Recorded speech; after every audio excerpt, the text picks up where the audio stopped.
Hello everyone. आप सभी का स्वागत है इलाइट ई नर्सिंग के डिजिटल प्लेटफॉर्म पे। आशा करता हूँ कि आप सब लोग अच्छे होंगे। आज से अपन एक एमसीक्यू सेशन स्टार्ट कर रहे हैं जो कि बहुत ही इंपॉर्टेंट होने वाला है आने वाली एग्जाम को देखते हुए। यदि आप चैनल पर नए हो तो चैनल को सब्सक्राइब कर दीजिए, और यदि आप पुराने हो, यदि ओल्ड हो तो क्लास को शेयर कर दीजिए अपने दोस्तों में। तो स्टार्ट करते हैं आज का अपना जो एमसीक्यू सेशन, जिसके अंदर बहुत ही इंपॉर्टेंट अपन एमसीक्यू पढ़ने वाले हैं। ओके, तो स्टार्ट करते हैं आज का अपना एमसीक्यू सेशन। फर्स्ट एमसीक्यू की बात करते हैं। अपने पास क्या है, फर्स्ट एमसीक्यू है, उसकी बात करते हैं।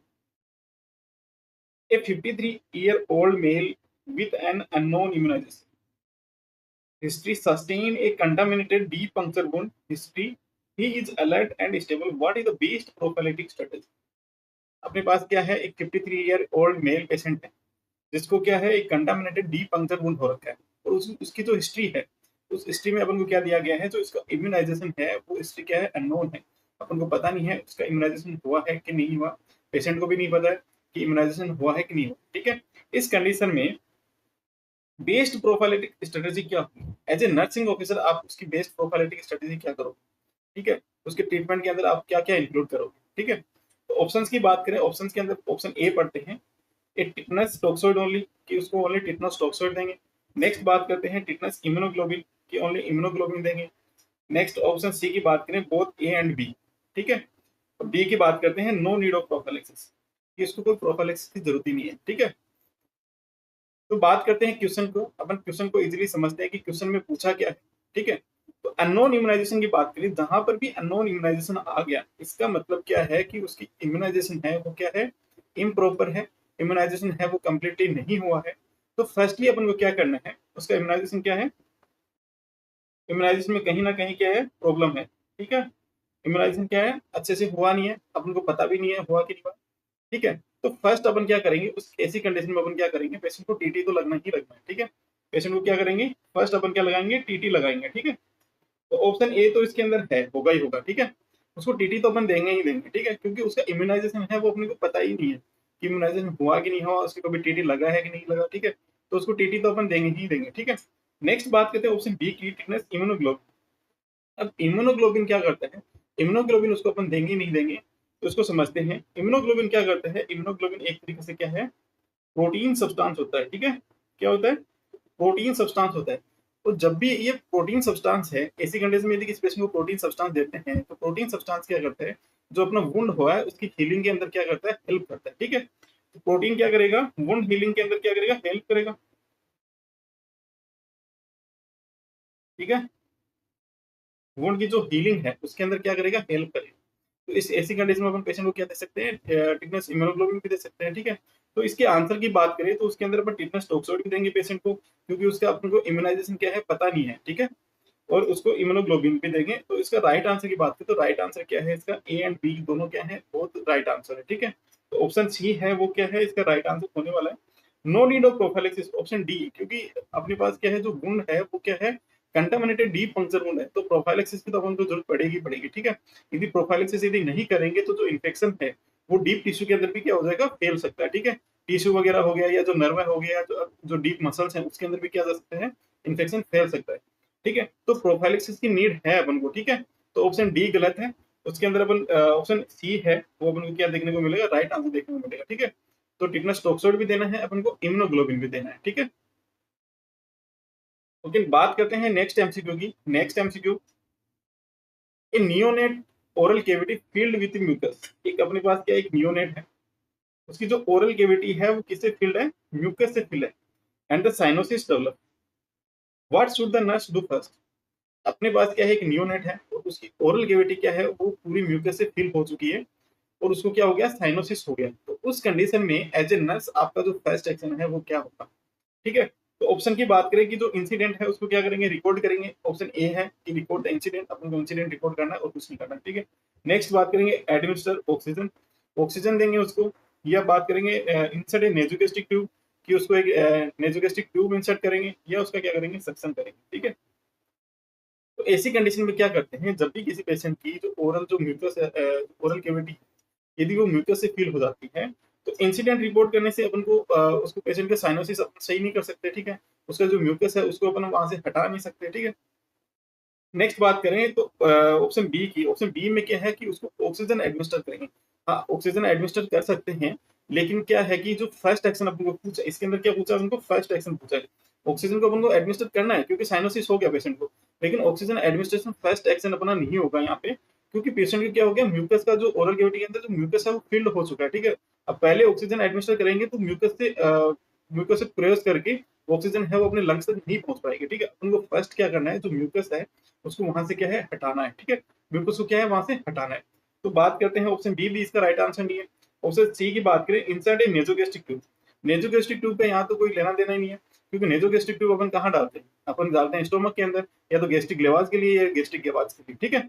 तो नेजोगेस्ट्रिक ट्यूब से कुछ नहीं होने वाला, ठीक है। उससे ना तो म्यूकस हटने वाला, ना ही उसे ऑक्सीजन जाने वाली, ठीक है। तो ऑप्शन सी भी क्या है, इसका गलत आंसर है। ऑप्शन डी की बात करें, ऑप्शन डी है सक्सन। तो इसका जो राइट आंसर है वो क्या होने वाला है, वो ऑप्शन डी होने वाला है, सक्सन। अपन क्या करेंगे, जब भी किसी पेशेंट में ऐसी कंडीशन आपको देखने को मिलती है, यदि म्यूकस का एक्युमुलेशन हो गया ओरल कैविटी के अंदर, तो अपन फर्स्ट क्या करेंगे, सक्शन करेंगे। सक्शन करके वहां से क्या करेंगे, जो म्यूकस है उसको हटाएंगे, ठीक है। जब भी क्या होता है, अपनी जो ओरल कैविटी है उसके अंदर क्या हो गया, म्यूकस फिल हो गया।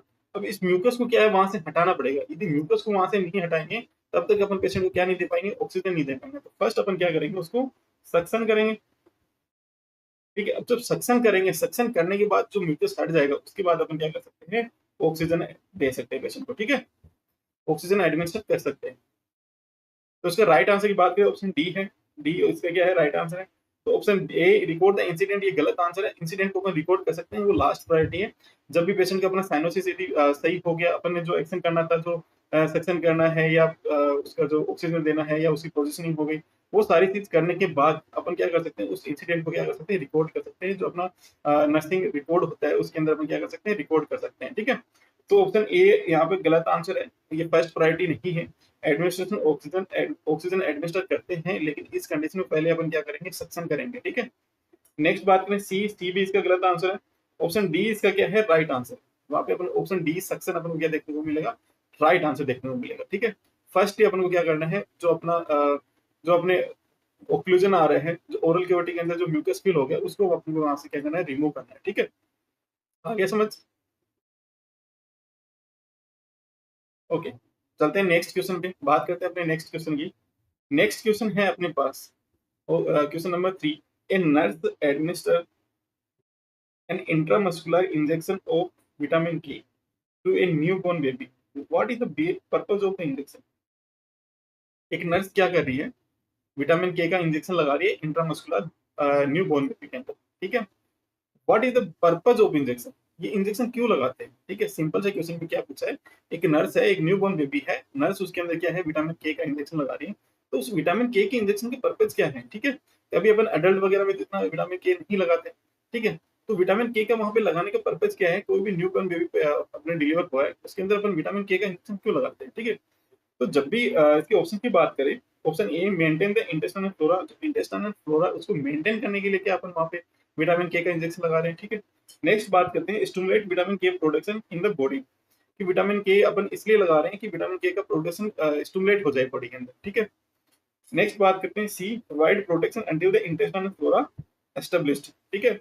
जब तक इंटेस्टाइनल फ्लोरा एस्टेब्लिश नहीं होता, वहां तक क्या कराता है, जो विटामिन के है वो प्रोटेक्शन प्रोवाइड कराता है, ठीक है। तो ये इसका आंसर है। नेक्स्ट अपन बात करते हैं, डी। डी का होता है नन ऑफ द अबव, कि इनमें से कोई भी नहीं है, ये सारे खोटे आंसर है, ठीक है। तो बात करते हैं कि विटामिन के क्यों लगाते हैं, क्योंकि जब भी किसी पेशेंट के अंदर, जब भी कोई न्यूबॉर्न बेबी होता है, तो उसके अंदर क्या होता है, जो इंटेस्टाइनल फ्लोरा होता है,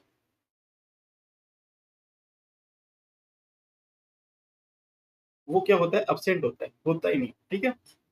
इंटेस्टाइनल फ्लोरा एब्सेंट होगा। अब इंटेस्टाइनल फ्लोरा क्या करता है, ये अपनी बॉडी के अंदर क्या करता है, जो विटामिन के है इसका क्या करता है, प्रोडक्शन करवाता है। विटामिन के का प्रोडक्शन करवाएगा।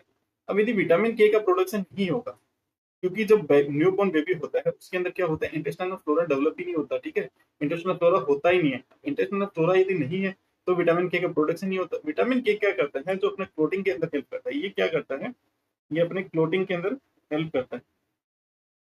ठीक है। बहुत सारी जो क्लोटिंग फैक्टर होते हैं, जब बात करते हैं अपन, 2 हो गया, 7 हो गया, 9 हो गया, 11 हो गया, इनको बनाने में क्या करता है, जो विटामिन के है वो हेल्प करता है। यदि इंटेस्टाइनल फ्लोरा नहीं है तो विटामिन के नहीं होगा, विटामिन के नहीं होगा तो क्लोटिंग फैक्टर में प्रॉब्लम आएगी, क्लोटिंग फैक्टर यदि नहीं है तो पेशेंट के अंदर किसका चांस रहेगा, ब्लीडिंग का चांस रहेगा। जो न्यू बॉर्न बेबी है उसके अंदर क्या रहेगा, ब्लीडिंग का चांस रहेगा। अब यदि ब्लीडिंग के चांस को प्रिवेंट कराने के लिए अपन वहां पे क्या देते हैं, विटामिन के का इंजेक्शन देते हैं। ठीक है, क्योंकि जो बॉडी है, जो अपनी बॉडी है, वो विटामिन के का प्रोडक्शन नहीं कर पा रही है, क्योंकि उसके अंदर क्या नहीं है, इंटेस्टाइनल फ्लोरा नहीं है। ठीक है, अब इंटेस्टाइनल फ्लोरा नहीं है तो विटामिन के का प्रोडक्शन नहीं होगा, क्लोटिंग फैक्टर नहीं बनेंगे, और तो क्लोटिंग फैक्टर नहीं बनेंगे तो वहाँ पे हेमरेज हो सकता है बेबी के अंदर, ब्लीडिंग वो देखने को मिल सकती है। इसलिए अपन पेशेंट को क्या करते हैं, विटामिन के का इंजेक्शन देते हैं। ठीक है, अब विटामिन के इंजेक्शन की बात करते हैं तो जो ट्रम बेबी होता है, बात करते हैं अपन, एक ट्रम बेबी होता है, एक प्री ट्रम बेबी होता है। तो इसके अंदर यदि डोज की बात करें तो इसके अंदर अपन ट्रम बेबी के अंदर देते हैं 1 mg, और प्री ट्रम के अंदर देते हैं 0.5 mg। ठीक है, रूट अपना आयन होता है, वोस्टस लेटरल्स पे देते हैं। ठीक है, आ गया समझ। तो आंसर की बात करें कि इसका राइट आंसर क्या है, राइट आंसर की बात करें ऑप्शन ए की, maintain the intestinal flora. Intestinal flora, जो विटामिन के है वो कभी भी इंटेस्टाइनल फ्लोरा को मेंटेन नहीं करता, इंटेस्टाइनल फ्लोरा विटामिन के को मेंटेन करती है। ठीक है, तो ऑप्शन ए इसका गलत है, इंटेस्टाइनल फ्लोरा को विटामिन के मेंटेन नहीं करता। ठीक है, ऑप्शन ए गलत है। बात करते हैं बी की, स्टिमुलेट विटामिन के प्रोडक्शन इन द बॉडी। ठीक है, तो स्टिमुलेट ऐसा नहीं है कि किसी पेशेंट को अपन विटामिन के दे देंगे तो उसके अंदर, बॉडी के अंदर विटामिन के फिर बनने लग जाएगा, ऑटोमेटिकली स्टिमुलेट हो जाएगा। ठीक है, तो ऑप्शन बी भी गलत है। ठीक है, कभी भी स्टिमुलेट नहीं करता। ठीक है, विटामिन के जो इंजेक्शन लगाते हैं वो कभी भी स्टिमुलेट नहीं करता है विटामिन के प्रोडक्शन को। ठीक है, नेक्स्ट बात करते हैं option C, provide the protection until the intestinal flora establish. Option C है, ऑप्शन सी अपना क्या है, राइट आंसर है। जब तक इंटेस्टाइनल फ्लोरा डेवलप नहीं होता तब तक क्या करता है, जो अपने विटामिन के का इंजेक्शन लगाया है वो क्या करते हैं, प्रोटेक्शन कराता है बॉडी को ब्लीडिंग से। ठीक है, आगे बात समझ। तो इसका राइट आंसर क्या है, राइट आंसर इसका विटामिन जो सी है, ऑप्शन सी है वो अपना क्या है, राइट आंसर है। ठीक है, provide protection until the intestinal flora establish. जब तक इंटेस्टाइनल फ्लोरा एस्टेब्लिश नहीं होता तब तक विटामिन के क्या करता है, बॉडी को प्रोटेक्ट करता है फ्रॉम ब्लीडिंग। ठीक है, आगे बात सबको समझ। ओके, बात करते हैं नेक्स्ट एमसीक्यू की। नेक्स्ट एमसीक्यू देखते हैं, नेक्स्ट एमसीक्यू क्या है। ये एडोलोसेंट क्लाइंट, अपने पास क्या है, एक एडोलोसेंट क्लाइंट है with type 1 diabetic mellitus, admitted for the treatment of diabetic ketoacidosis. Which assessment findings should the nurse expect to know. अपने पास क्या है, एक डायबिटिक कीटोएसिडोसिस का पेशेंट आया। ठीक है, तो उसके अंदर which assessment finding should the nurse expect to note. ठीक है, कौन सी ऐसी जो फाइंडिंग है जो पेशेंट को अपन को देखने को मिलेगी। ठीक है, नर्स उसके अंदर, नर्स को देखने को मिलेगी। ठीक है, एज ए नर्स आप उसके अंदर कौन सी जो फाइंडिंग्स है वो असेस करोगे। ठीक है, तो जब भी किसी पेशेंट के अंदर कीटोएसिडोसिस होता है, कीटोएसिडोसिस होता है, तो कीटोएसिडोसिस कंडीशन में क्या होता है, जब भी किसी पेशेंट के अंदर क्या होता है, कीटोएसिडोसिस होता है, कीटोएसिडोसिस वाली कंडीशन में क्या होता है, या जो डायबिटिक वाली कंडीशन में क्या होता है, जो अपनी बॉडी है उसको क्या है, उसके अंदर क्या है, या तो इंसुलिन है नहीं, या इंसुलिन क्या हो गया, रेसिस्टेंट हो गया। तो जो एनर्जी के लिए जो ग्लूकोज चाहिए उसका यूज ही नहीं कर पा रहा, तो इंसुलिन है वो सेल्स के अंदर ग्लूकोज को लेके ही नहीं जा रही। ठीक है, तो एनर्जी कहाँ से मिलेगी। ठीक है, क्योंकि जो ग्लूकोज है, ठीक है, ग्लूकोज एनर्जी में कैसे बदलता है, जब इंसुलिन है उस पर एक्ट करेगा तभी तो ग्लूकोज से एनर्जी आपको मिलेगी। अब इंसुलिन वहां पे क्या होगी, रेसिस्टेंट होगी, या जो इंसुलिन है वो क्या होगी वहां पे, बन रही है लेकिन रेसिस्टेंट होगी, या बन ही नहीं रही। ठीक है, दो कंडीशन हो सकती है, या तो बन ही नहीं रही, एक तो इंसुलिन डिपेंडेंट डायबिटिक मेलाइटिस होता है, एक इंसुलिन नॉन डिपेंडेंट होता है। ठीक है, तो एक में बनती है लेकिन रेसिस्टेंट होगी, एक में नहीं बनती, बनती ही नहीं है, उसके अंदर अपन इंसुलिन का इंजेक्शन वगैरह लगाते हैं।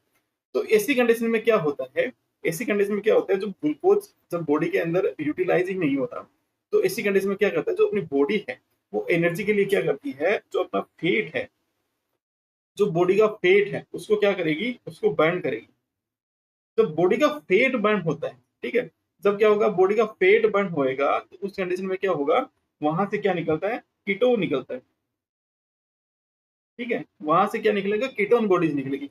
और जो कीटोन बॉडीज यदि बॉडी के अंदर बन रही है तो जो पेशेंट एक्सेल करेगा, एक्सेल करेगा तो उस कीटोन बॉडी के कारण उसका जो पेशेंट का जो ब्रीथ है वो अपन को कैसे मिलेगी, फ्रूटी ब्रीथ मिलेगी। ठीक है, कैसी ब्रीथ मिलेगी, फ्रूटी ब्रीथ अपन को देखो वहां पे देखने को मिलेगी। जो उसकी स्मेल है, जो एक्सेल करते टाइम उसकी जो स्मेल है वो कैसे मिलेगी, फ्रूटी ब्रीथ मिलेगी। ठीक है, आगे समझ। कीटो एसिडोसिस में क्या होता है या डायबिटीज में क्या होता है, डायबिटीज में क्या होता है, या तो अपनी बॉडी के अंदर इंसुलिन होता नहीं है, या इंसुलिन होता है तो क्या होता है, रेसिस्टेंट होता है। तो जो ग्लूकोज है उसका यूटिलाइजेशन नहीं हो रहा। अब ग्लूकोज का यूटिलाइजेशन नहीं हो रहा तो बॉडी के अंदर क्या है, एनर्जी नहीं मिल पा रही। अब एनर्जी के लिए क्या करती है बॉडी, क्या करती है, जो अपना फेट है उसी को क्या करती है, बर्न करने लग जाती है। तो फेट को बर्न होता है, जो फेट बर्न होता है तो बॉडी के अंदर क्या बनता है, कीटोन बॉडीज बनती है। ठीक है, कीटोन बॉडीज बनती है। अब जब पेशेंट एक्सेल करेगा, ठीक है, जब भी पेशेंट एक्सेल करेगा तो वहां पे क्या देखने को मिलेगी, अपने को जो स्मेल है पेशेंट की वो फ्रूटी ब्रीथ देखने को मिलेगी। जब भी ऐसा पेशेंट यदि अपने किसी डॉक्टर को दिखाने आता है, ठीक है, कीटोएसिडोसिस का जब भी कोई पेशेंट यदि डॉक्टर को दिखाने आता है तो सबसे पहले जो डॉक्टर है वो क्या चेक करेगा, उसके अंदर फ्रूटी ब्रीथ चेक करेगा। ठीक है, उसकी स्मेल चेक करेगा, जो एक्सेल करेगा उसकी स्मेल चेक करेगा। ठीक है, यदि उसको फ्रूटी ब्रीथ आ रहा है तो उसका मतलब इस पेशेंट को क्या हो गया, कीटोएसिडोसिस हो चुका है। ठीक है, ऑप्शंस की बात करें, ऑप्शन ए स्वीटिंग होएगा, स्वेटिंग होएगा या ट्रीमर होएगा। हंगर एंड हाइपरटेंशन देखने को मिल सकता है क्या, कोल्ड एक ग्लेमी स्किन देखने को मिल सकता है क्या। तो इसके राइट आंसर की बात करें तो राइट आंसर अपना क्या होगा, ऑप्शन डी होगा। उसके पेशेंट के अपन मोस्टली आपको क्या देखने को मिलेगा, अपन क्या असेस करेंगे उसके पेशेंट के अंदर फ्रूटी ब्रीथ ऑर्डर अपन को देखने को मिलेगा। तो जो कॉन्शियस लेवल है वो क्या होगा, डिक्रीज होएगा, क्योंकि कीटोन बॉडीज है वो क्या करती है, जो अपनी बॉडी का जो कॉन्शियस लेवल है तो उसको क्या कर देती है, डिक्रीज कर देती है। ठीक है, जब भी बॉडी के अंदर वेस्ट प्रोडक्ट अपनी बॉडी के अंदर बढ़ते हैं तो जो अपने पेशेंट का जो कॉन्शियसनेस है वो क्या हो जाता है, डिक्रीज हो जाता है। ठीक है, तो इसका राइट आंसर क्या है, राइट आंसर डी है, fruity breath odour and decrease level of consciousness अपन को क्या होगा, देखने को मिलेगा। आगे समझ। ओके, बात करते हैं नेक्स्ट एमसीक्यू की। अपना जो नेक्स्ट एमसीक्यू है आज का उसकी बात करते हैं। A patient refuses to take the prescribed oral medication. A patient refuse to take the prescribed oral medication, what is the next best action, nurse best action. एक पेशेंट है अपने पास, उसको अपन डॉक्टर साहब ने लिख दिया और मेडिकेशन लिख के चले गए। अपन उसको मेडिकेशन देने गए और उसने क्या कर दिया, मना कर दिया कि मुझे मेडिकेशन लेनी ही नहीं। तो इस कंडीशन में एज ए नर्स आप क्या कर सकते हो। ठीक है, तो discuss the medication in the food, की फूड के अंदर क्या करते हैं, उसको मिला के दे देंगे। ठीक है, नेक्स्ट बात करते हैं document the refusal and inform the doctor, कि उसको डॉक्यूमेंट कर देंगे और इन्फॉर्म कर देंगे डॉक्टर को। ठीक है, नेक्स्ट बात करें force the medication if it's important. ठीक है, यदि इंपॉर्टेंट है तो उसको फोर्सफुली अपन दे देंगे। ठीक है, नेक्स्ट बात करें leave the medication at bed. ये क्वेश्चन एग्जाम में पहले भी आ चुका है। ठीक है, तो इस कंडीशन में क्या करेंगे, तो इस कंडीशन में अपन कभी भी किसी भी पेशेंट को उसको क्या नहीं कर सकते, उसको फोर्स नहीं कर सकते। ठीक है, फोर्सफुली अपन को उसको कभी भी मेडिकेशन नहीं देनी है। ठीक है, फर्स्ट अपने दिमाग में आता है कि यदि इंपॉर्टेंट है तो अपन दे सकते हैं। कभी भी कोई भी मेडिकेशन कितनी भी इंपॉर्टेंट हो, अपन को फोर्सफुली, यदि पेशेंट ने रिफ्यूज कर दिया है तो फोर्सफुली कभी भी पेशेंट को मेडिकेशन नहीं देनी है। ठीक है, ऑप्शन सी गलत है इसका। ऑप्शन डी की बात करें, leave the medication at bedside, कि अपन ने पेशेंट को बता दिया मेडिकेशन लेनी है तो ले, अपन ने बेड साइड पेशेंट को रख दी है मेडिसिन कि भाई अपने आप ले लेना। ऐसा कभी नहीं करना कि बेड साइड अपन रख के आगे तो अपन को पता भी नहीं चलेगा पेशेंट ने ली नहीं ली। पेशेंट बोल भी सकता है कि मैंने ले ली, लेकिन क्या पता पेशेंट ने ना ली हो। तो कभी भी ऐसी ऐसा ऐसा कभी नहीं करना है कि बेड साइड अपन मेडिकेशन रख के आ जाएंगे कि भाई ले लेना अपने हिसाब से। तो डी, ऑप्शन डी इसका गलत है। नेक्स्ट बात करें ऑप्शन ए की, कि जो मेडिकेशन है वो फूड के साथ अपन दे दें। तो ऐसा भी कभी नहीं करना है कि जो फूड है उसके साथ अपन को मेडिकेशन विदाउट डॉक्टर ऑर्डर अपन को नहीं देनी। ठीक है, एज ए नर्स अपन को नहीं देनी है। यदि डॉक्टर बोलता है तो अलग बात है, वरना अपन को क्या करना है, उसको कभी भी मेडिकेशन फूड के साथ नहीं देनी है। ठीक है, नेक्स्ट बात करें document the refusal and inform the doctor. अपना काम सिंपल सा है, यदि रिफ्यूज करता है तो अपन को क्या करना है, जो अपनी जो नर्सिंग नोट्स होते हैं उसके अंदर क्या करना है, डॉक्यूमेंट करना है कि रिफ्यूजल की पेशेंट ने रिफ्यूज कर दिया मेडिकेशन लेने के लिए, और डॉक्टर को इन्फॉर्म करना है। ठीक है, अपन क्या करते हैं, डॉक्टर को इन्फॉर्म कर दिया, अब डॉक्टर उस पर एक्शन लेगा कि भाई उसको मेडिकेशन कैसे देनी है। या जो ओरल मेडिकेशन है उसको अपन क्या दे सकते हैं, आईवी रूट से दे सकते हैं। ठीक है, तो वो डॉक्टर का काम है। अपन को क्या, अपना क्या काम है, उसको डॉक्यूमेंट करना है और डॉक्टर को बताना है। ठीक है, अपन को कभी भी उसको क्या फोर्सफुली नहीं देना है, बेड साइड नहीं रखना है, उसको खाने के साथ मिला के नहीं देना है। ठीक है, एज ए नर्स आप क्या कर सकते हो, उसको डॉक्यूमेंट कर सकते हो, डॉक्टर को इन्फॉर्म कर सकते हो। ओके, बात करते हैं नेक्स्ट एमसीक्यू की, एमसीक्यू 6 की। The nurse is caring for a client with a nasogastric tube that is attached to the low suction. Which acid base disorder is mostly likely to occur in this. एक patient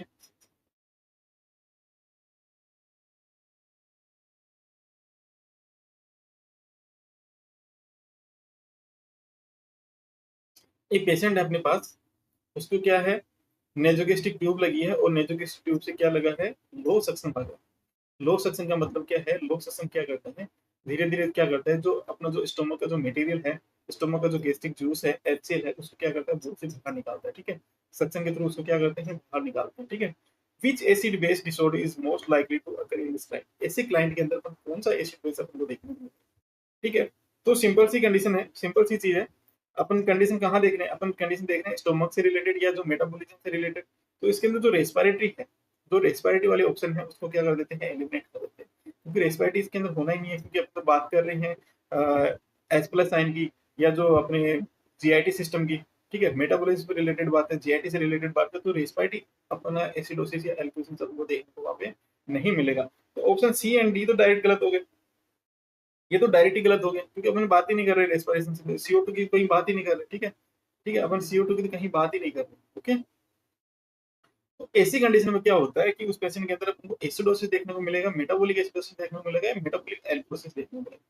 तो ऐसी condition में क्या होता है, जब भी किसी पेशेंट के अंदर NG tube plus low suction लगा, ठीक है, तो ये क्या करता है, जो अपना HCl है या जो अपना गैस्ट्रिक जूस है, उसको क्या करेगा, बॉडी से आउट करेगा। क्या करेगा, आउट करेगा, बॉडी से क्या करेगा, आउट करेगा। तो HCl या HCl हो गया, ये जो गैस्ट्रिक सूट है जो बॉडी से आउट होगा, तो HCl क्या है, HCl बहुत ज्यादा एसिडिक होता है। ठीक है, गैस्ट्रिक जूस भी क्या होता है, एसिडिक होता है। तो जब HCl और गैस्ट्रिक जूस क्या है, बॉडी से बाहर निकल रहे हैं, ठीक है, तो वहां पे क्या देखने को मिलेगा, उनको एल्कोसिस एल्कोलोसिस देखने को मिला, क्योंकि जो एसिडोसिस वाला मीडियम है, वो तो क्या हो गया, लोक श्वसन के थ्रू बाहर आ गया। ठीक है, तो वहां पे अपने को क्या देखने को मिलेगा, उनको एल्केलोसिस देखने को मिलेगा। इसके साथ क्या है, वहां से अपना क्या हो रहा है, जो H प्लस आइन है उसका क्या हो रहा है, लॉस। H प्लस आइन का क्या हो रहा है, लॉस। ठीक है, जब भी किसी पेशेंट से अपन HCl या गैस्ट्रिक जूस या अंदर का जो स्टोमक का जो मटेरियल है, वो अपन बाहर निकाल, सॉरी, ठीक है, तो HCl गैस्ट्रिक जूस जो अपन है वो बॉडी से बाहर कर रही है, जो H प्लस आइन है उसका यदि लॉस हो रहा है, तो वहां पे आपको क्या देखने को मिलेगा, एल्कलोसिस देखने को मिलेगा। ठीक है, क्योंकि जो अपना एसिडिक मीडियम है वो तो क्या हो गया, बॉडी से बाहर हो गया। ठीक है, तो इसके राइट आंसर की बात करें, राइट आंसर मेटाबॉलिक एसिडोसिस का राइट आंसर नहीं होगा, ये गलत है। ऑप्शन बी इसका मेटाबॉलिक एल्कलोसिस क्या होगा, राइट आंसर होगा। ठीक है,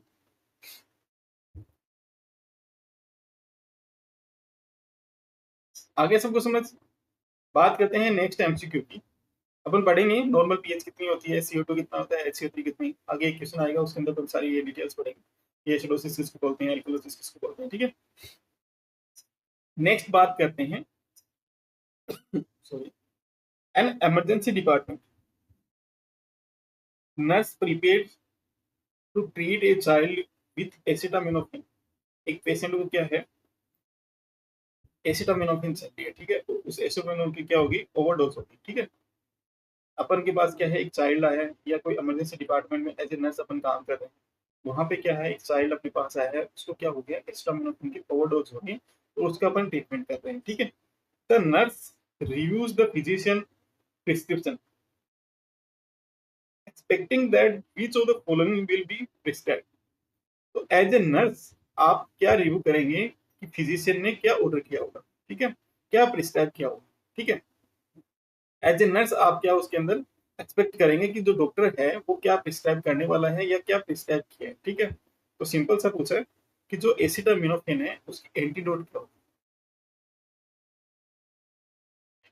तो इसके अंदर सिंपल सा क्या पूछा है, जो अपने पास जो एसिटामिनोफेन, यदि किसी पेशेंट को एसिटामिनोफेन, या अपन डायरेक्ट बात करें कि जो PCM, उसकी अपने को क्या होगी, ओवरडोज होगी। ठीक है, किसकी ओवरडोज होगी, PCM की यदि ओवरडोज होगी, या जो एसिटामिनोफेन है उसकी क्या होगी, ओवरडोज होगी। तो अपन उस कंडीशन में पेशेंट का जो अपना एंटीडोट है वो क्या होने वाला है, सिंपल क्वेश्चन में यही पूछा है कि एंटीडोट क्या होने वाला है। तो एंटीडोट की बात करते हैं, तो अपन बहुत सारे एंटीडोट पढ़ते हैं, जैसे कि बात करते हैं, जैसे ऑप्शन ए की बात करें, प्रोटामिन सल्फेट की बात करें, प्रोटामिन सल्फेट किसका एंटीडोट होता है, हेपेरिन का। ठीक है, हिपेरिन का क्या होता है, एंटीडोट होता है। सक्सेमा की बात करें तो ये क्या होता है, लीड पॉइजनिंग होता है, उसका क्या हो जाता है, एंटीडोट होता है, ठीक है। विटामिन के की बात करते हैं तो ये किसका होता है, वारफेरिन का, ठीक है। तो एसिटाइल सिस्टीन किसका होता है, एसिटाइल सिस्टीन क्या होता है, अपना जो पीसीएम होता है, जो अपना पीसीएम होता है उसका क्या होता है, एंटीडोट की बात करें तो एसिटाइल सिस्टीन क्या होता है, जो पीसीएम का एंटीडोट होता है वो क्या होता है, एसिटाइल सिस्टीन होता है। तो इसके राइट आंसर की बात करें तो राइट आंसर क्या होने वाला, ऑप्शन डी इसका राइट आंसर है। तो जो ये एंटीडोट है, बहुत सारे जो एंटीडोट है ये एग्जाम में बार बार पूछे जाते हैं, जैसे प्रोटामिन सल्फेट जो हिपेरिन का है, बहुत बार एग्जाम में पूछा जाता है, या जो सक्सीमाइल का है इसका जो लीड पॉइजनिंग का है ये भी बहुत बार एग्जाम में आ चुका है, वारफेरिन का आ चुका है, या पीसीएम का बहुत बार एग्जाम में पूछा जाता है, ठीक है। तो ये बहुत सारे जो एंटीडोट है वो इम्पोर्टेंट है एग्जाम पर्पज से, बहुत बार एग्जाम में पूछे जा चुके हैं पहले भी, और आने वाले एग्जाम में भी आ सकते हैं, ठीक है। तो अच्छे से पढ़ना, जो प्रोटामिन सल्फेट है किसका होता है, हिपेरिन का एंटीडोट, सक्सीमाइल होता है वो लीड पॉइजनिंग का होता है, विटामिन के होता है वो वारफेरिन का होता है, और एसिटाइल सिस्टीन होता है वो किसका होता है, एसिटामिनोफेन या पीसीएम का क्या होता है, एंटीडोट होता है, ठीक है। तो अपन इस कंडीशन में इसका जो राइट आंसर है वो क्या होगा, ऑप्शन डी इसका राइट आंसर है। ये तीनों इसके राइट आंसर नहीं है, ये गलत आंसर है, ठीक है। ओके, बात करते हैं नेक्स्ट एमसीक्यू की। नेक्स्ट एमसीक्यू की बात करते हैं, एक एमसीक्यू 9, क्वेश्चन नंबर 9। एक क्लाइंट आईवी इन्फ्यूजन इनफिल्ट्रेट्स, एक क्लाइंट्स है उसको क्या है, आईवी इन्फ्यूजन चल रहा है, और आईवी इन्फ्यूजन क्या हो रहा है, इनफिल्ट्रेट्स हो रहा है, ठीक है। What does the nurse identify as the most likely nursing cause of the infiltration. अपने पास क्या है, किसी पेशेंट को क्या चल रहा है, अपने पास आईवी इन्फ्यूजन चल रहा है, आईवी इन्फ्यूजन में क्या देखने को मिल रहा है, इनफिल्ट्रेशन देखने को मिल रहा है। मोस्टली आपको पूछा है कि जो इनफिल्ट्रेशन होता है उसका जो मोस्ट कॉमन कोज है वो क्या होता है, मोस्ट कॉमन कोज क्या देखने को मिलेगा इनफिल्ट्रेशन में, ठीक है।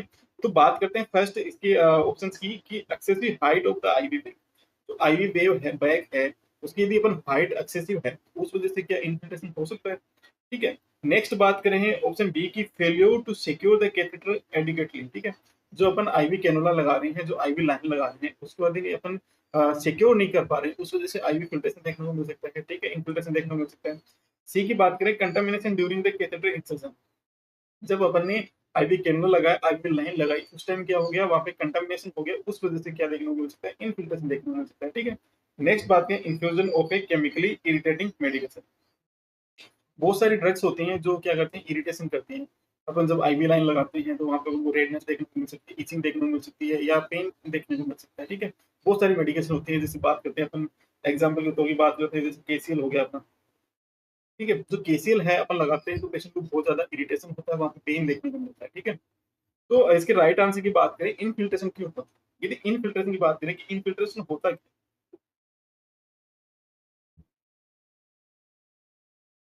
इनफिल्ट्रेशन की बात है कि इनफिल्ट्रेशन पेशेंट में होता क्यों, इनफिल्ट्रेशन होता क्या।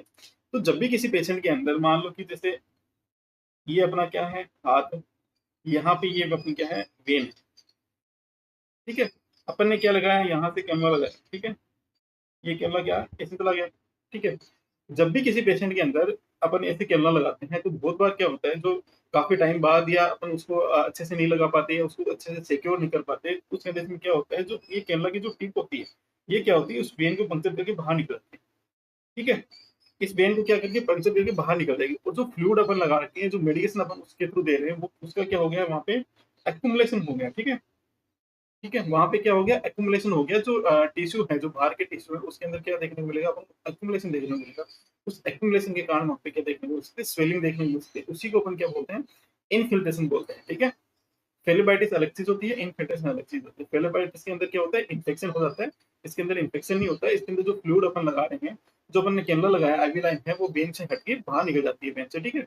उस वजह से क्या होता है, जो फ्लूइड है वो बाहर आने लग जाएगा, यदि बाहर आएगा तो वहां पे अपन को क्या देखने को मिलेगी, स्वेलिंग देखने को मिलेगी, उसी को अपन क्या बोलते हैं, इनफिल्ट्रेशन बोलते हैं। अब ये जो कंडीशन डेवलप होती है इनफिल्ट्रेशन वाली या जो स्वेलिंग वाली कंडीशन, ये क्यों डेवलप होती है, ठीक है। क्वेश्चन में क्या बोलते हैं कि कंडीशन डेवलप तो हो रही है लेकिन क्यों हो रही है, ठीक है। तो excessive height of IV bag की बात करें, जब भी किसी पेशेंट के यदि आईवी बैग की यदि अपन लगाते हैं उसके हाइट यदि ज्यादा है तो उस वजह से इन्फिल्ट्रेशन कभी नहीं होता, ठीक है। इन्फिल्ट्रेशन कभी भी अपन को देखने को मिलेगा नहीं, ऐसा नहीं है कि अपन आईवी जो बैग है वो अपन ने उसकी हाइट कम ज्यादा कर दी उसकी वजह से इन्फिल्ट्रेशन होता है, कभी नहीं होता, ठीक है। तो ऑप्शन ए इसका क्या है, गलत आंसर है। बात करते हैं ऑप्शन बी की, failure to secure the catheter adequately, तो अपन ने ये कैमरा लगाया है तो उसको अपन क्या करते हैं, यहाँ से क्या करते हैं, स्किन से क्या करते हैं, अपन उसको क्या करते हैं, फिक्स करते हैं, ठीक है। यहाँ से क्या करते हैं, फिक्स करते हैं उसको, ठीक है। कुछ डायनाप्लास्ट वगैरह लेकर के अपन उसको क्या करते हैं, फिक्स करते हैं। अब यदि ये सिक्योर नहीं हो पाता, सिक्योर यदि यहाँ से यदि अपन ने ऐसे इसको छोड़ दिया, अपन ने कुछ नहीं किया, उसको सिक्योर नहीं किया, तो ये कैनला क्या हो सकता है, अपनी जगह से हट सकता है। ये जो अपनी जो वेन है उसको पंक्चर करके बाहर निकल सकता है, ठीक है। तो ये मोस्ट कॉमन कॉज होता है इनफिल्ट्रेशन का, कि अपन ने उसको क्या नहीं किया, अच्छे से सिक्योर नहीं किया, ठीक है। अब यदि अपन ने अच्छे से सिक्योर नहीं किया, उस वजह से क्या हो सकता है, ये कंडीशन देखने को मिल सकती है, ठीक है। क्योंकि यदि अपन सिक्योर नहीं करेंगे तो क्या हो सकता है, पेशेंट भी अपना हाथ आगे पीछे कर सकता है, जहाँ पे अपन ने सिलिंग पे लगाया है उसको हिला सकता है। यदि उसको हिलाएगा तो हिलाने से क्या हो सकता है, जो कैनुला है वो हिल सकता है, वहां से अपनी जगह से हट सकता है, और जो आईवी जो वेन है उसके अंदर उसको क्या कर सकता है, पंचर कर सकता है, और वहां पे अपने को क्या देखने को मिल सकता है, स्वेलिंग देखने को मिल सकता है। तो जब भी किसी पेशेंट के अंदर अपन जब भी आईवी लाइन वगैरह लगाते हैं या कैनुला लगाते हैं, तो पेशेंट को हमेशा बोलते हैं कि जहाँ पे लगा है उसको ज्यादा हिलाना नहीं है, ठीक है। सिक्योर करने के बाद सिक्योर करते हैं, उसके बाद बोलते हैं इसको ज्यादा हिलाना नहीं है, यदि हिल गया तो इन्फिल्ट्रेशन हो सकता है, वो वहां से निकल सकता है, ठीक है, खराब हो सकता है, ठीक है। तो इसके राइट आंसर की बात करते हैं, ऑप्शन बी इसका राइट आंसर है, कि जो failure to secure the catheter adequately, यदि अपन फेलियर हो जाते हैं, अपन उसको अपन सिक्योर नहीं कर पाते, उस वजह से अपन को क्या देखने को मिलेगा, इन्फिल्ट्रेशन देखने को मिलेगा, ठीक है। नेक्स्ट बात करते हैं ऑप्शन सी की, contamination during the catheter insertion. जब अपन कैथेटर इंसर्ट कर सकते हैं, तो कैथेटर इंसर्ट करते हैं उस टाइम यदि कंटामिनेशन हो गया, उस वजह से अपन को वहां पे क्या देखने को मिल सकता है, इन्फेक्शन देखने को मिल सकता है। क्या देखने को मिल सकता है, इन्फेक्शन देखने को मिल सकता है। इन्फेक्शन की वजह से वहां पे क्या हो सकता है, फेलिबाइटिस हो सकता है, लेकिन कभी भी वहां पे इन्फिल्ट्रेशन नहीं होता है, ठीक है। कंटामिनेशन के कारण क्या हो सकता है, इन्फेक्शन हो सकता है, इन्फिल्ट्रेशन नहीं देखने को मिलेगा, ठीक है, फेलिबाइटिस देखने को मिलेगा। नेक्स्ट बात करें डी की, infusion of a chemical irritating medication. ये मैंने अभी जस्ट बताया था कि जो बहुत सारी मेडिकेशन है वो क्या करती है, इरिटेट करती हैं, जैसे केसीएल हो गया, जैसे एमाइडोन देते हैं अपन, वो क्या करते हैं, वहां पे पेशेंट के अंदर जहाँ पे अपन आईवी कैमरा लगाया वहां पे क्या करेगा, पेन करेगा, ठीक है। वहां पे अपन को रेडनेस देखने को मिल सकती है, इचिंग देखने को मिल सकती है, ठीक है। लेकिन इस वजह से कभी भी वहां पे क्या नहीं हो सकता, इन्फिल्ट्रेशन बहुत रेयर अपन को देखने को मिलता है, ठीक है। तो ऑप्शन डी भी इसका क्या है, गलत है। ऑप्शन सी भी गलत है, ऑप्शन ए भी गलत है। इसका राइट आंसर क्या है, ऑप्शन बी है, जिसके अंदर मोस्ट कॉमनली अपन को क्या देखने को मिलता है, जो इनफिल्ट्रेशन देखने को मिल सकता है, ठीक है। यदि अपन उसको सिक्योर नहीं करेंगे तो मोस्ट कॉमन अपन को वहां पे क्या देखने को मिलेगा, इनफिल्ट्रेशन देखने को भी मिलेगा, ठीक है। आगे समझ, बात करते हैं आज के नेक्स्ट क्वेश्चन की। नेक्स्ट क्वेश्चन की बात करते हैं, नेक्स्ट क्वेश्चन में क्या है, अपने पास क्या है, एक पीएच है, पीएच दी हुई है कितनी, 7.10, ठीक है। एक पेशेंट का क्या है, पीएच 7.10 है, पीएचसीओ2 कितनी है, 70 है, और HCO3 कितनी है, 24 है, 24 है, ठीक है। एक पेशेंट की अपने पीएच दी हुई है, CO2 दी हुई है, और जो HCO3 है वो दी हुई है, ठीक है। ठीक है, नॉर्मली यदि बात करें, नॉर्मली जो पीएच के लेवल है वो कितना होता है, 7.35 टू 7.45। यदि PaCO2 की बात करें, ये कितना होता है, 35 45 mmHg। यदि बात करें HCO3 की, ये कितनी होती है, 22 to 27 milliequivalent per litre, ठीक है। ये क्या है, एक नॉर्मल रेंज है। अपन क्या बात कर रहे हैं यहाँ पे, क्या बात कर रहे हैं, एक नॉर्मल रेंज की बात कर रहे हैं, ठीक है। अब इस कंडीशन में क्या है, यहाँ पे अपन क्या देख रहा है कि जो पीएच है वो क्या है, 7.10 हो रखी है, और जो PaCO3 है वो कितनी होगी, 70 होगी, और जो HCO3 है वो कितनी होगी, 24 है, ठीक है। तो HCO3 क्या है, एक नॉर्मल रेंज में है, और जो पीएच है उसका लेवल क्या देखने को मिल रहा है, कम देखने को मिले, और जो PCO2 है उसका लेवल अपन को क्या देखने को मिलेगा, ज्यादा देखने को मिलेगा।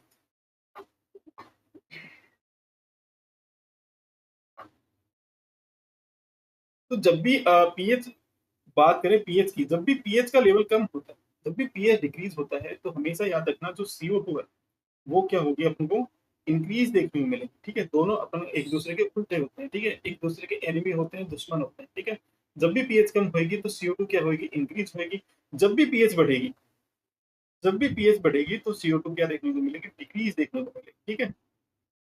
तो यहाँ पे क्या हो गया, जो HCO3 है वो तो क्या है, नॉर्मल है। तो HCO3 नॉर्मल है, तो HCO3 किसको इंडिकेट करता है, ये मेटाबॉलिज्म मेटाबॉलिज्म को इंडिकेट करता है। यदि HCO3 यदि नॉर्मल है तो मेटाबॉलिज्म से रिलेटेड डिजीज है ही नहीं, ठीक है। अब मेटाबॉलिज्म यदि नहीं है तो ऑप्शन सी एंड डी तो क्या हो गया, डायरेक्टली गलत हो गया, ये तो होना ही नहीं है, ठीक है। मेटाबॉलिज्म एल्कोलोसिस नहीं होगा, एसिडोसिस नहीं होगा, ठीक है, ये दोनों तो होंगे ही नहीं है, ठीक है। बात करते हैं, नेक्स्ट बात करते हैं कि इसमें अंदर रेस्पिरेटरी एसिडोसिस होएगा, रेस्पिरेटरी एल्कोलोसिस होगा। तो रेस्पिरेटरी एसिडोसिस की बात करें या एल्कोलोसिस की बात करें, तो यहाँ पे क्या देखने को मिल रहा है, जो अपनी पीएच है वो क्या देखने को मिल रही है, पीएच अपने को क्या देखने को मिल रही है, कम देखने को मिल रही है। पीएच कितनी होगी अपनी, नॉर्मल कितनी पीएच होती है, मैंने अभी बताया था नॉर्मल कितनी होती है 7.35 टू 7.45। अब यहाँ पे अपने को क्या देखने को मिलेगी, जो पीएच है वो कितनी देखने को मिल रही है, 7.10 देखने को मिल रही है। अब जब 7.10, तो इसका मतलब क्या हो गया, जब भी पीएच का लेवल 7.35 से कम होता है, या जो 7.45 ये नॉर्मल बॉडी के जो ब्लड रेंज है वो होती है, ठीक है। जो अपनी ब्लड की बता रहा हूँ मैं, ये नॉर्मली जो पीएच होती है वो 7, अपन 7 को इंडिकेट करते हैं, 7 होता है वो न्यूट्रल होता है, यदि उससे नीचे है, उससे कम है तो उसको अपन बोलते हैं एसिडोसिस, उससे ज्यादा है तो उसको बोलते हैं एल्कलोसिस, ठीक है। ये अपनी नॉर्मल क्या है, ब्लड की पीएच है, ठीक है। नॉर्मली ब्लड की पीएच है।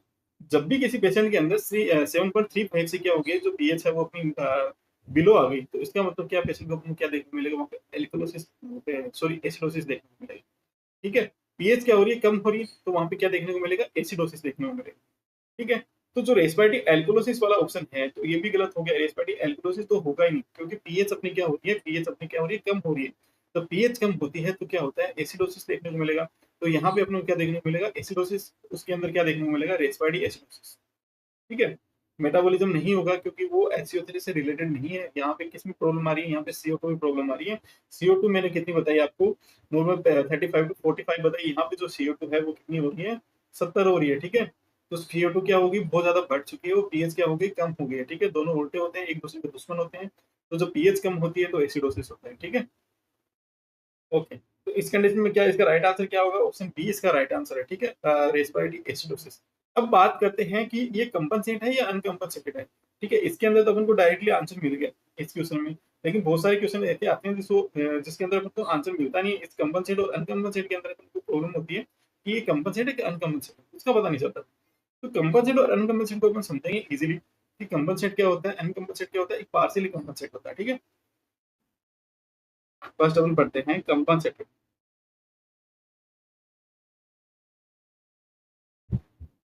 नेक्स्ट पढ़ते हैं पार्शियली कंपनसेटेड,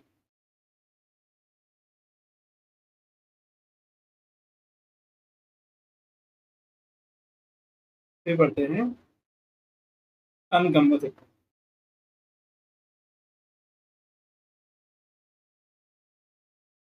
तो इनको यदि सिंपली अपन पढ़ें, और कंपनसेटेड क्या होता है, पार्शियली कंपनसेटेड क्या होता है, तो अनकंपनसेटेड क्या होता है, ठीक है। तो कंपनसेटेड की बात करें तो इसके अंदर जो पीएच है वो अपन को कैसे देखने को मिलेगी, या इसके अंदर जो CO2 की बात करें, PCO2 की बात करें, या बात करें HCO3, ठीक है। तो जो पीएच है वो क्या देखने को मिलेगी अपन को, कंपनसेटर के अंदर नॉर्मल देखने को मिलेगी, और जो ये दोनों वैल्यू है वो क्या देखने को मिलेगी अपन को, अबनॉर्मल देखने को मिलेगी, ठीक है। कंपनसेटेड में क्या है, जो पीएच है वो नॉर्मल देखने को मिलती है, वो जो PCO2 है या जो HCO3 है वो दोनों क्या मिलेंगे अपन को, अबनॉर्मल देखने को मिलेंगे, ठीक है। नेक्स्ट बात करें पार्शियली कंपनसेटेड, इसके जो तीनों वैल्यू है, जो अपनी पीएच है, अपनी पीएच हो गई, या जो CO2 हो गई, या जो HCO3 हो गई, ये तीनों ही क्या हो रहे अपने को अबनॉर्मल देखने को मिलेंगे, ठीक है। नॉर्मल होंगे नहीं, अबनॉर्मल देखने को मिलेंगे। यदि बात करते हैं अनकंपनसेटेड की, अनकंपनसेटेड में क्या होता है, जो अपनी पीएच है वो क्या होगी, अबनॉर्मल होगी, और जो ये CO2 है या जो HCO3 है, इन दोनों में से क्या है, अपन को एक अपन को क्या देखने को मिलेगी, तो दिखाई नहीं दे रहा आपको, ठीक है। इसके अंदर जो अनकंपनसेटेड की बात करें, इसके अंदर जो पीएच है या जो CO2 है या जो HCO3 है, ठीक है, इसके अंदर जो पीएच है वो क्या देखने को मिलेगी अपन को, अब अबनॉर्मल देखने को मिलेगी। तो इन दोनों वैल्यू में से क्या होगा, एक अबनॉर्मल देखने को मिलेगी, ठीक है। CO2 और HCO3 में से दोनों में से एक अपन को क्या देखने को मिलेगी, अबनॉर्मल देखने को मिलेगी, ठीक है। आगे बात समझ, कंपनसेटेड में क्या होता है, कंपनसेटेड में जो पीएच है या जो PCO2 है या जो HCO3 है, जो पीएच है वो अपन को क्या देखने को मिलेगी, नॉर्मल देखने को मिलेगी, और ये दोनों है, दोनों वैल्यू है वो अबनॉर्मल देखने को मिलेगी। पार्शियली कंपनसेटेड की बात करें तो पीएच को जो CO2 है या जो HCO3 है, तीनों ही क्या है अपन को अबनॉर्मल देखने को मिलेंगे, तीनों ही वैल्यू अपन को क्या है, अबनॉर्मल देखने को मिलेगी। अनकंपनसेटेड की बात करें, अनकंपनसेटेड में क्या है, जो पीएच है वो अपन को अबनॉर्मल देखने को मिलेगी, दो जो और दो वैल्यू हैं जो बाकी रिमेनिंग जो CO2 या HCO3 है, उनमें से एक अपन को अबनॉर्मल देखने को मिलेगी, ठीक है। वन इनमें से क्या है, एक वन अपन को क्या देखने को मिलेगी, अबनॉर्मल देखने को मिलेगी, ठीक है। आगे सबको समझ, कंपनसेटेड अनकंपनसेटेड पार्शियली कंपनसेटेड इजी है, ज्यादा इसके अंदर कुछ है नहीं, ठीक है। डायरेक्टली कंपनसेटेड याद करो, जिसके अंदर टीएस नॉर्मल है, दोनों अब नॉर्मल है। पार्शियली के अंदर तीनों अब नॉर्मल है, अनकम्पेंसेटेड के अंदर पीएच अबनॉर्मल है, उन दोनों में से एक अबनॉर्मल है, ठीक है? सिंपल सा है। ओके, बात करते हैं नेक्स्ट एमसीक्यू की। नेक्स्ट अपना जो आज का एमसीक्यू है, as per the most common classification, as per the most common classification of triage system that is internationally accepted that the color code that indicates high priority treatment or transfer is, ठीक है? जब भी अपन कोई disaster की condition होती है या कोई एक्सीडेंट वाली कंडीशन होती है, उसके अंदर अपन क्या करते हैं, कलर कोडिंग अपन डिसाइड करते हैं। जैसे ब्लैक हो गया, येलो हो गया, रेड हो गया, ग्रीन हो गया। तो इस क्वेश्चन में पूछा है जो हाई प्रायोरिटी जो ट्रीटमेंट है वो कौन सी अपन जो कलर कोडिंग है उसके अंदर अपन रखते हैं, ठीक है? या जो उसको इजी उसको जल्दी से जल्दी ट्रांसफर करना है, ठीक है? जो हाई फैसिलिटी है वहां पे ट्रांसफर करें, ठीक है? तो कौन सा जो कलर कोडिंग है उसके अंदर अपन हाई प्रायोरिटी के अंदर रखते हैं। तो बात करते हैं ब्लैक। ब्लैक के अंदर अपन उन पेशेंट्स को रखते हैं जो क्या हो गए, एक्सपायर्ड हो चुके हैं, ठीक है? मोस्टली क्या हो गए, जो एक्सपायर्ड हो चुके हैं। तो ये क्या है, एकदम लीस्ट प्रायोरिटी है, ठीक है? सबसे ज्यादा लीस्ट प्रायोरिटी। एक्सपायर्ड को अपन वापस इतना है नहीं कि उसको जिंदा कर सकते हैं, ठीक है? तो जो एक्सपायर्ड वाले हैं, कंप्लीटली जो एक्सपायर्ड हो गए हैं, उनको अपन क्या कर सकते हैं, इसके अंदर ब्लैक के अंदर रखते हैं। येलो की बात करें तो जो मोडे टाइप के थे, मोडे टाइप के पेशेंट है उसको येलो में रखते हैं। रेड की बात करें तो रेड के अंदर जो हाई वाले, जो हाई प्रायोरिटी वाले, ठीक है, जो हाई प्रायोरिटी वाले पेशेंट हैं वो इसके अंदर रहते हैं रेड के अंदर। ऐसी कंडीशन वाले जिसको अपन क्या कर सकते हैं, जिसको अपन सीपीआर देके बचा सकते हैं, ठीक है? जो बहुत ज्यादा सीवियर कंडीशन के अंदर है, ठीक है, उसको अपन क्या करते हैं, रेड के अंदर रखते हैं। ग्रीन के अंदर अपन उसको रखते हैं जो माइल्ड वाले, जिसको क्या कर सकते हैं, जो फर्स्ट एड वगैरह देखिए क्या कर सकते हैं, दूसरों की हेल्प कर सकते हैं, ठीक है? तो ग्रीन के अंदर जो माइल्ड कंडीशन होती है उसको अपन रखते हैं, ठीक है? आगे बात समझ। तो इसका राइट आंसर की बात करें, राइट आंसर इसका ऑप्शन सी है, जो रेड है। उसके अंदर अपन क्या करते हैं, जो हाई प्रायोरिटी ट्रीटमेंट है या जो हाई जो ट्रांसफर वाले पेशेंट है उनको अपन रखते हैं, ठीक है? जो रेड कोड होता है उसी के अंदर क्या करते हैं, जो हाई प्रायोरिटी के पेशेंट है उसको रखते हैं, ठीक है? जिसको अपन सीपीआर वगैरह देके अपन क्या कर सकते हैं, उसको बचा सकते हैं, ठीक है? जिसका ट्रीटमेंट एज ए पॉसिबल अपन को करना है, एज सुन एज पॉसिबल अपन को क्या है, उसका ट्रीटमेंट चाहिए पेशेंट को। वरना पेशेंट क्या हो सकता है, एक्सपायर्ड हो सकता है, पेशेंट किस में जा सकता है, ब्लैक में जा सकता है, ठीक है? तो रेड के अंदर जो हाई प्रायोरिटी वाले पेशेंट है उनको अपन रखते हैं, ठीक है? आगे बात समझ। तो आज की क्लास यहीं तक थी। मैं आशा करता हूँ कि आप सब लोगों को क्लास अच्छी लगी होगी, ठीक है? यदि आप चैनल पर नए हो तो चैनल को सब्सक्राइब करिए। ओके, सभी को थैंक यू, धन्यवाद।